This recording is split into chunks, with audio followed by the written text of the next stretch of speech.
We acknowledge the traditional custodians of the land on which we record this podcast, the Wurundjeri people of the Kulin Nation. We pay respect to elders past, present and emerging.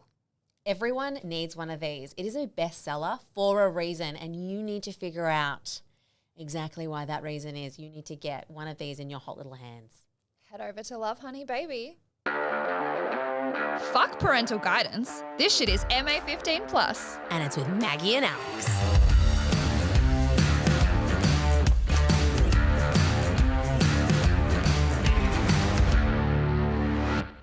So Elijah recently turned 12. That's a big birthday. Massive. It was so massive for me, like emotionally. I am pregnant. So my emotions are running wild. Sorry, Carson. But 12 has been super emotional for me because I think there's been this huge shift. Well, he's going to be experiencing All the things. The hormones are running wild. For you or for him? Both. We are in this together.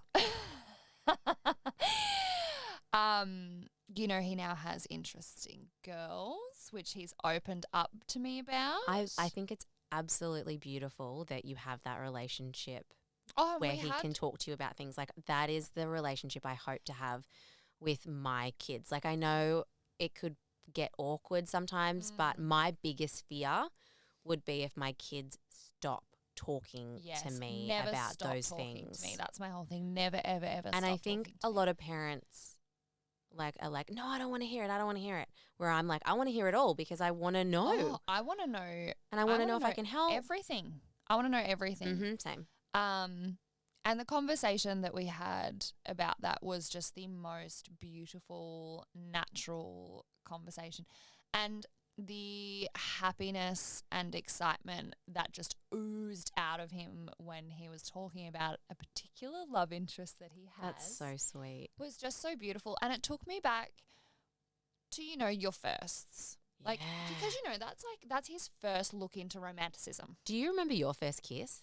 Like, first real, tongue kiss. Do you remember? I do.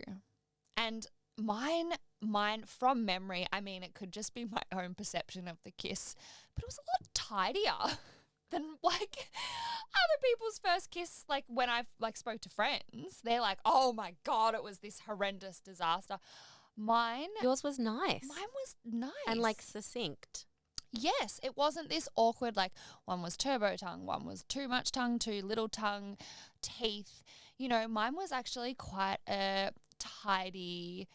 It was very quick. It was kind of one of those things where it's like, oh, we'll just do it quick. Where was it? It was after school in grade 6 at the bike sheds, I think. Of course. Yeah, behind the bike sheds. Oh, I feel like behind the school gym. It was like a place. Yeah, that was. Yeah, but mine wasn't oh my God, my first kiss was horrendous, slobber everywhere. I've had those. That was my first kiss.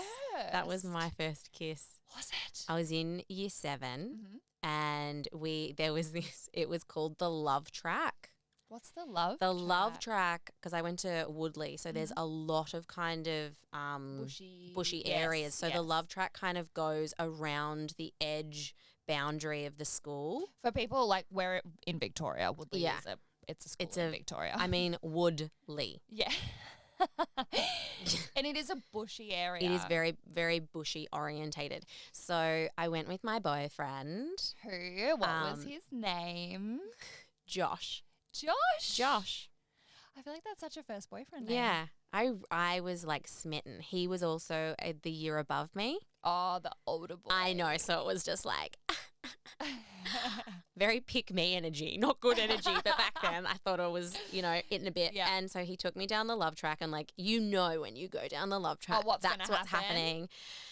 And then he kind of turned to me and our lips met and then our teeth.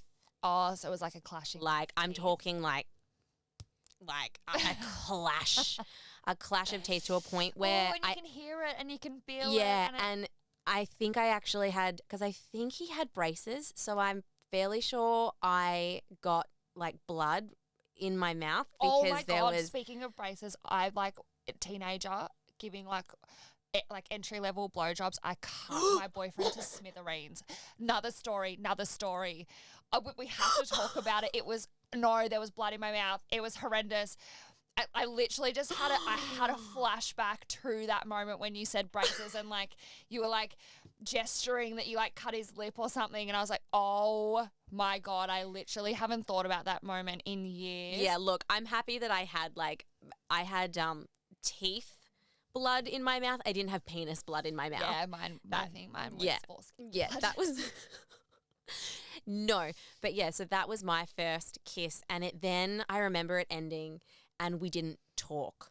Oh, It was that relationship where like never again, or well, I think maybe we didn't talk until like we got back to like the group.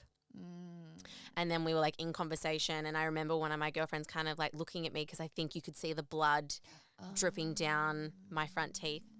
That was my first kiss. I don't remember my first But blowjob how did you though. feel afterwards? Like, were you like elated? Were you like, oh my God, I've just like had my first kiss? No, I think I was just like, wow, what was that experience? Like that was different to what I See in the movies. envisaged. And I don't know if we kissed again. I think we probably broke up a few weeks later or something like that. It was very short-lived. Weren't they all? Yeah. Especially mine. That continued until you were the age of 29. I'm sorry, we need to rewind. My brain can't get past the fact that you shredded a penis with your braces. Yes. Can we I need a context. Was horrendous. How did it start? Where were you? I need details. Okay, so I had braces, I think, for 6 years. So all through, so I got braces in year 9. So like, and I still had braces when I was pregnant with Elijah. So I looked very, very young and pregnant. Yeah. So the stares I used to get were awful. Anyway, another story. So I had this boyfriend. I hadn't really done a lot of oral sex. I was pretty new to the oral game. I was new to the oral game, and I had started the oral game with braces. So like I'm already off. Is that a challenge? Challenge. Yeah, so I'm already I feel like that's a big hindrance in the oral game. Yeah, I feel like especially having when you're new. I know, having any type of metal in your mouth whilst. Yes. Yeah. Anyway, so I remember it was with my boyfriend. I think I would have been like 17 or 16. Anyway, the lights were off. I was giving him head, and I was slowly just like, I was going slow because I was trying to like kind of find my rhythm. And I don't really know what the fuck I'm doing at that age, sucking on a dick. Like, what do you want from me? Like, it would have probably been a fucking nightmare. Do I use my hands? Do I not? Is tongue involved? Is it an actual sucking motion? Is it up and down? Yeah, How far like, in do we go? I also remember like watching a clip on like a porno of someone sucking a cock, and you know they spit on, like it's like, oh yeah, like I remember quite like aggressive. I remember like awkwardly like not going, but like going, like trying to create some sort of lubricant, because obviously he's young as well, and he's not going to naturally just lube up his cock to get a blowy. No, you know. Anyway, so it's kind of a bit dry. Like the whole thing was just a bit. We were new. Yeah, and it's overwhelming. It's so overwhelming. I do find penises overwhelming. Especially for oral. Well, yes, especially in porn. I can't watch men in porn. I find their penises overwhelming. Really? But anyway, continue. Anyway. So I am like sucking his dick, if you could call it that. I'm navigating around the shaft and the knob, and I'm trying to do the things, and I feel I could fit, because he started kind of like moving his pelvis. Like a thrusting motion? Yeah, not like aggressively, but he started like, I would think he was getting it, trying to get into Okay, it. Like yep. he was like, you know, he was feeling it, so he was like moving his pelvis. And this is all consensual. yes, and I'm like not ready for the moving of the pelvis with my moving of Because that's just another thing on top of a list of other things we're trying to process. And I don't think I was in rhythm with his pelvis. Oh, yeah. So he's like come in and I've kind of come in, and then as he's come in with a bit of a pelvis thrust, my braces have grazed the top of his foreskin and his knob. And because I could feel the skin. I could feel the skin against my braces. Anyway, I could feel it. And I'm like, oh, and he's kind of like done a bit of a real jolt back, like, ouch. Oh. And I'm obviously embarrassed. Oh, yeah. Like, yeah. so I remember being so embarrassed. I'm so sorry. I'm like, I can taste blood. Like, we need to turn the lights on. I think I've like grazed you or cut you. It was a fucking massacre. Like, it was like I reckon it would have been like a 10 centimeter like line up his shaft and went down his knob. He went to the doctor. Oh. Down onto his knob. Imagine being at the doctor, right? And the doctor being like, and hello. He was like a teenage boy. What can I help you with today? Well, my girlfriend's braces. Oh. Yeah, and so turned on the lights. Was he good about it though? Tell me he was good about it with you. He was. Oh yeah, he was. He was like, it's okay. Okay, good. He was deeply concerned for his appendage. I think that was his first concern because, like, what happens now? Like, you've cut my dick open. And because, like I had blood in my mouth. It was on, like, around, like, my face, and it was on him and it was on the sheets. Like, it was, like, it's, like, cut quite significantly into the shaft of his penis. And obviously, into the membrane. I think obviously the knob, like, because there's lots of blood flow down there was lots of blood maybe. I don't know. But it was honestly the most. That's my, like, sex nightmare. One off. I've got a few. But that's, like, one of my earliest, like, sex horror stories. I mean, I just love that before we went into the chat about this that you had to do a costume change because you were getting sweaty. Now I'm sweaty because that story, like, that just makes you kind of go. I know. And when you're so young and you're just, like, there's this pressure to be like, we've spoken about this before, to like know what you're doing. Be good. Be good at blowjobs, be good at sex. So you put all this pressure on yourself. Even like, it's so crazy to think that as a 17-year-old girl, even younger, we're putting that pressure on ourselves. Like, oh, I have to be good at that. I wonder if they feel it too. Like now? Well, I wonder if males. men feel that if they're, you know, giving oral sex to a woman.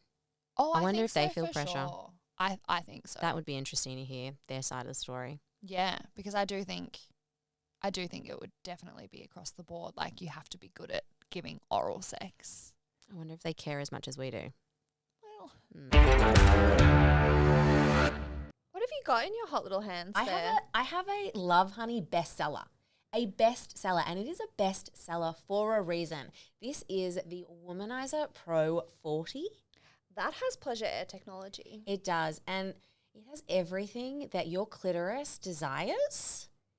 It's like a suction. Oh, it's like the little clitty sucky Yeah, suckies. if you haven't tried a suction toy, I'm telling you, this is the one that you need to try. And even if you had, It's revolutionary, really. It absolutely is. And when I say it sucks, I mean it in the best possible sucks way. in 6 different speeds. It does.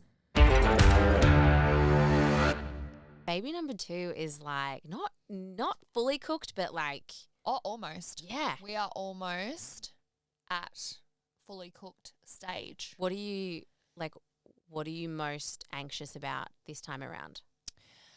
I think definitely navigating sleep. Oh. So I just go back to when I had Max. You know how they call it, you're in the trenches. That is the common term that we use when we're fucking in deep. And the sleep deprivation, It was hell. It was just horrific. But I remember we've spoken about this on one of our hourly chats. You weren't prepared for the sleep deprivation because Elijah was a very different baby. Yeah, Elijah was polarizing to Max. He slept. And Max like led me into a false sense of security. He was fantastic. Like I was just like, oh my God, I am nailing this, new mum thing. Like, oh, I had it then and I have it now. Wanker. No, Max turned 5 months old and it went to shit. Like it was like I was back up every hour. It was like cluster feeding again. Like he just wanted to be on the breast all the time again. And I just felt like I had completely lost my sense of self. I couldn't lift my head from the fog. I honestly, that stage was like, it was like I didn't even know who I was.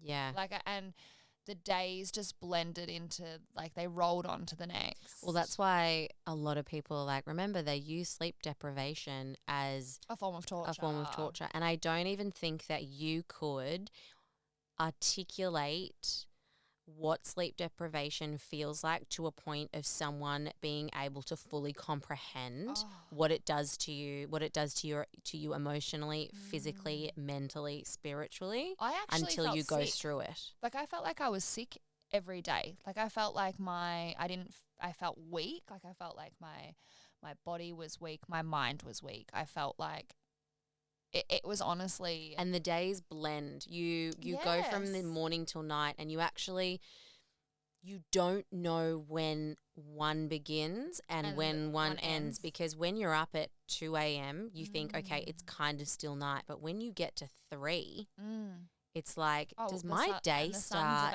The sun is about to come up. Is my day starting now? And it's also just a really lonely time too. I feel like those nights when you're up in those hours, it can be a really, really lonely place. And you're sitting there and you're in your thoughts. And you're in the dark and you're trying not to make any noise. And then the intrusive thoughts just come streaming and you're trying to bloody bat them off. And then you have those intrusive thoughts. You have the feelings of, I can't fucking do this. I can't do this. Yes. Why did I do this? Yes. How are other people doing this and I can't? And then on top of that, am I meant to get through it? And on top of that, there's the guilt of feeling that way.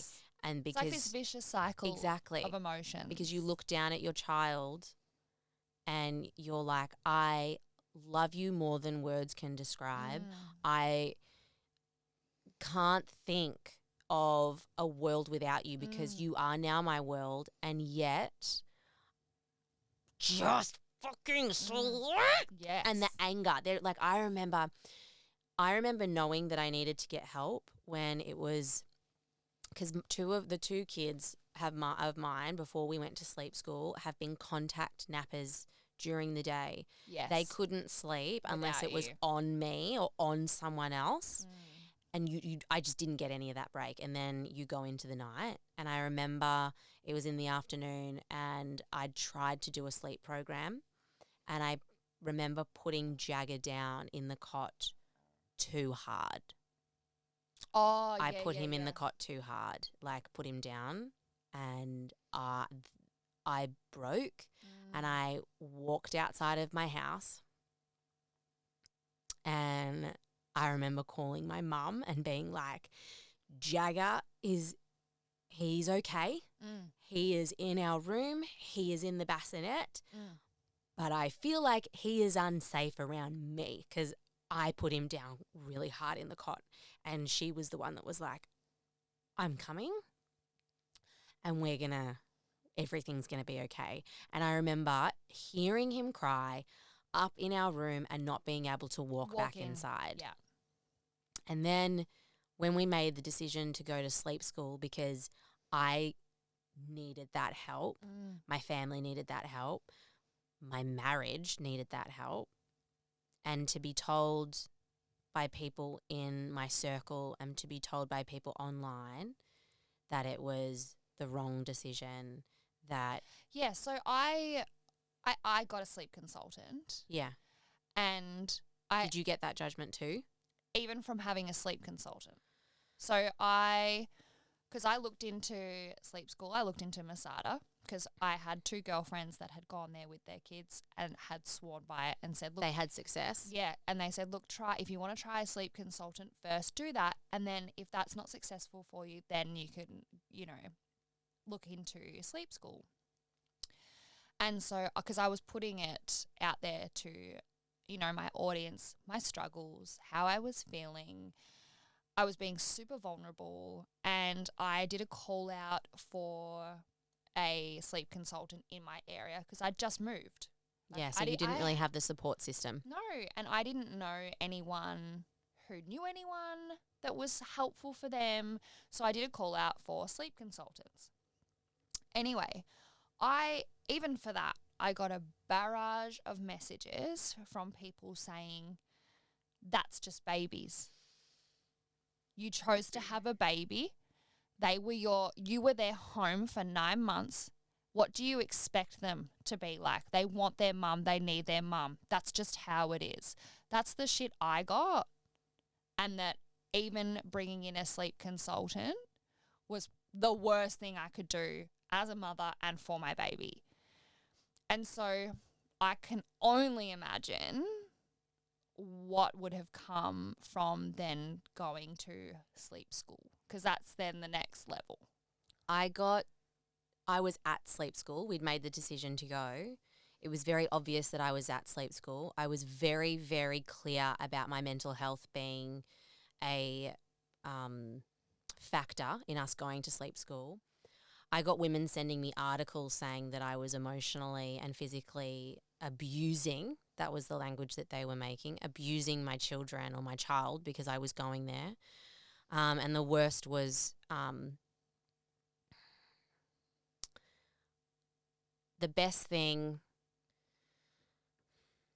that could happen for your child is if you had cancer and died. See, I don't know how humans can say that to another human. And I was like at breaking point. Yeah, so they decided to send you something so horrible at your lowest point. I understand that there are different ways to raise a child. There are different decisions that we make as mums every single day. What we're feeding our child, how we're feeding our child, where our child is sleeping, how long they're sleeping for, what they're wearing to sleep. Do they have a dummy? Do they not? These are all decisions that we make every day. And I understand that those decisions vary. Yes. Those decision making. That's okay. And because what works for you might not work for me. Exactly. And what works for me might not work for you. For someone to think that is appropriate to message a mum and say, you are making the wrong choice here, I can't comprehend that. And don't. If you ever see a mum online that is like, I'm struggling, I'm going to sleep train, and you're against sleep training, that's fine. You don't have to do anything with your child that you don't want to do. That is completely fine. And how do your choices affect that person? Exactly. That it doesn't. And don't tell me that you know what sleep school is if you haven't been. And if you've gone to sleep school and it's not for you, that's okay too. My experience does not invalidate yours, and your experience does not invalidate mine. Mm-hmm. You can share that on your platform. You can share that with your friends. That is fine. But don't come onto my platform. No. And you cannot say what's right for me must be right for them. Especially when you can see, when you can hear that person is struggling. And they need the help. And I don't know why sleep is such a fucking thing, but it is. Such a fucking huge. I feel like we've gone away from like breast is best because we know, no, that's not incorrect. for everyone either. Fed is best. Yes. We know that. And now we want to attack mothers on something else. Yeah. So we'll now go to sleep. Yes, and I feel like sleep's the new thing. Sleep's in. You Yeah. know what I mean? Yeah, Let's just... But I feel like people, it's really sad that people online, especially in like the, you know, the mother community, the mum community on Instagram, people they love to press their opinions, push their opinions onto other mums. And I think it's like a way of making them feel better about their choices. better about their own Absolutely. choices. And I think, look, 99.9% of the comments that I received during that time were positive and love-filled and supportive. And when they had questions, it was coming from a place of pure curiosity, which is fine. But it was that kind of 0.1%. It was probably a bit more than that. That was just negative, unnecessary. Yeah. So unnecessary. If sleep isn't a problem for you, it's not a problem. But if it is, there is help out there, and there isn't just one form of health. There are different styles of help and methods that you can look into. There are holistic sleep consultants. Mm-hmm. There are sleep consultants that will give you, different times and different methods. There's sleep school. This isn't a one-size-fits-all because we know... Well, every baby's different. Exactly. Not every baby is the same. Exactly. And every family needs different things. Well, because every family has a different structure, a different routine. Absolutely. A different lifestyle, a different whatever. And just because I can't deal with sleep deprivation as well as you does not make you better. And it doesn't give you the right to give me your opinion on what you think is best. Absolutely. So is sleep something that, obviously that's your biggest concern? Oh, that's like, I've got a lot of anxiety around that just because Max, it broke me. And like Carson and we were struggling to communicate through it. Carson couldn't understand my emotions because, you know, he was a new dad as well. This was a new world for him too. And I'd done it before, so I think he had this expectation of me. That you could navigate for the both of them. I would carry us both through it. Yeah. And I think because I was absolutely nailing it for the first 5 months, I think he was also like, what the fuck has happened? And, you know, there were times where he would be like, this just isn't you. And I'm like, I know, but I need you. Like, I need more of you. Yeah. Like, you need to step up. Like, I need the emotional support. So we actually had the conversation when I first found out I was pregnant. This time I said, you know how, like, I really needed the emotional support from you. And I was like, you really need to step it up. I think this is going to be tenfold. And you need to prepare to be able to give however way that you can. Yeah. Give me that. Because you'll have a 1-year-old? I will have a teenager, a toddler, and a newborn. You've got the trifecta, the whole range. Oh yeah, You've got big problems, medium problems, little problems. I am in deep.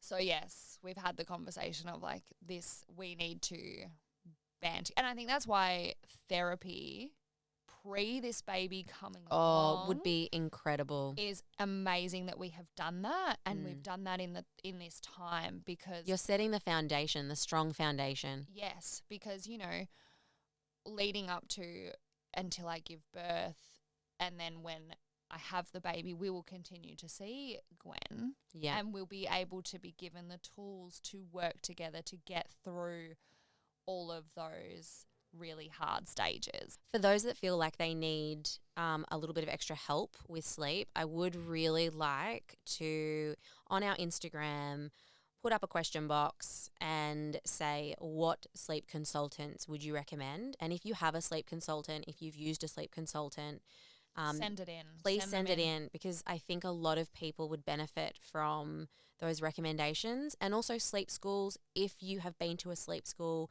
and ones that you recommend. I think that's really, really important. Yeah, I think if we could compile a list of resources. Even books. For sleep that have helped you through your sleep journey with your infant, I think that would be amazing. Absolutely. And if sleep isn't a problem for you, that's okay Then too. don't say anything at all.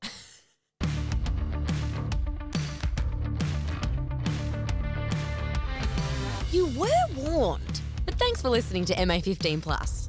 Now you can send your burning questions to hello@ma15plus.au. We want to hear from you, so please subscribe and leave a review wherever you listen to this podcast.